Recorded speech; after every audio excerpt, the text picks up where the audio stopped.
The first exoplanet, 51 Peg, was discovered in 1995 using the Doppler method. In this method, the star is observed with very high resolution spectroscopy, such that spectral shifts of a few parts per 10 million can be detected. This is sufficient to see the small and subtle motion induced in the star by the orbiting giant planet. This only works if the inclination of the system is a relatively large number. If the planet is orbiting the star in the plane of the sky, there is no motion to and from the observer. The inclination is zero and the effect is zero. An animation shows this reflex motion, not to scale. As the reflex motion is in the plane of the sky, it's easy to see, but impossible to detect by spectroscopy. As the inclination becomes 90 degrees, the maximum effect is seen. And when it's 90 degrees, transits or eclipses are also possible, because the planet passes in front of the star. We can imagine that exoplanet systems are randomly distributed in 3 dimensions in the Milky Way, and so we will randomly observe inclinations of these systems.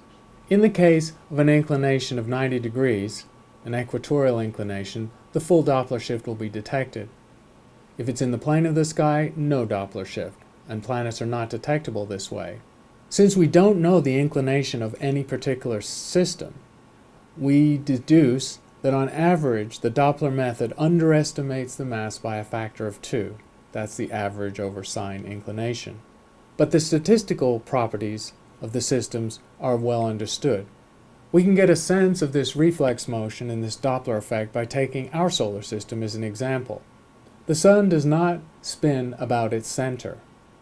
The reflex motion caused by Jupiter causes the Sun to pirouette about a region very close to its edge. There's also a reflex motion of about 12 meters per second induced on the Sun by Jupiter, and that's the Doppler effect we would measure from afar to show that Jupiter existed. The reflex motion itself induces a wobble in the star, and in principle this is detectable. But using the solar system as an example, the Sun wobbles by an amount that's only about 5 milliarc seconds every 12 years, and this is presently too small to detect. You can think of Doppler detection in simple terms like a balance beam, where the mass of the star is balanced with the mass of an exoplanet and a pivot point. As the mass of the planet goes down, it needs to be further away from the Sun or the star to reach the balance point.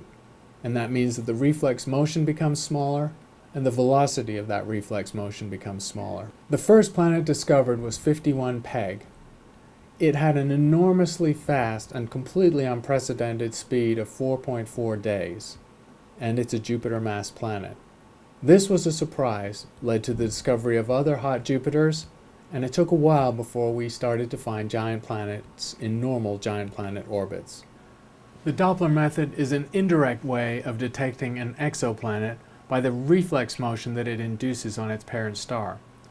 Reflex motion can be manifest in 2 ways. One, by the wobble of the star as seen on the plane of the sky. That's an effect of a few milliarc seconds for a massive planet, too small to be currently detectable. But it can also be detected by the Doppler shift, by taking high-resolution spectra of the star, and that's the technique that first succeeded in detecting exoplanets in 1995. That method was used for the first few hundred discoveries, which were exclusively done with the Doppler technique. That method was used to exclusively discover the first few hundred exoplanets. The Doppler method on average returns a mass that's a factor of 2 underestimate because of the unknown inclination of the system. But the statistical properties of exoplanets are recovered if we assume their orbits are randomly oriented in 3-dimensional space.